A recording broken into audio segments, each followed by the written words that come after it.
கிருஷ்ணகிரி மாவட்டம் ஊத்தங்கரை அருகே 80 வயது மூதாட்டியை பாலியல் வன்கொடுமை செய்த இளைஞரை போலீசார் கைது செய்தனர்.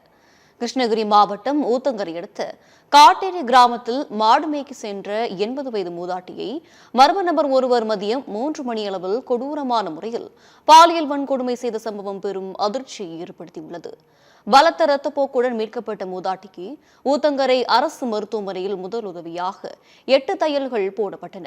பின்னர் அவர் மேல் சிகிச்சைக்காக கிருஷ்ணகிரி அரசு மருத்துவக் கல்லூரி மருத்துவமனையில் தீவிர சிகிச்சை பிரிவில் அனுமதிக்கப்பட்டுள்ளார். மூதாட்டி அளித்த அடையாளங்களின் அடிப்படையில் மாலை 5:30 மணிக்கு காவல்துறையினருக்கு தகவல் தெரிவிக்கப்பட்டது. உடனடியாக மாவட்ட காவல் கண்காணிப்பாளர் உத்தரவின் அடிப்படையில் அமைக்கப்பட்ட 3 தனிப்படையினர் தீவிர விசாரணையில் இறங்கியுள்ளனர்.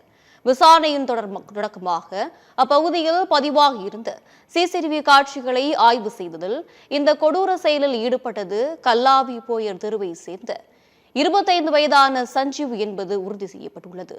இதனைத் தொடர்ந்து துரிதமாக செயல்பட்ட தனிப்படையினர் குற்ற சம்பவம் நடைபெற்ற 10 மணி நேரத்திற்குள் குற்றவாளியான சஞ்சீவை கைது செய்தனர்.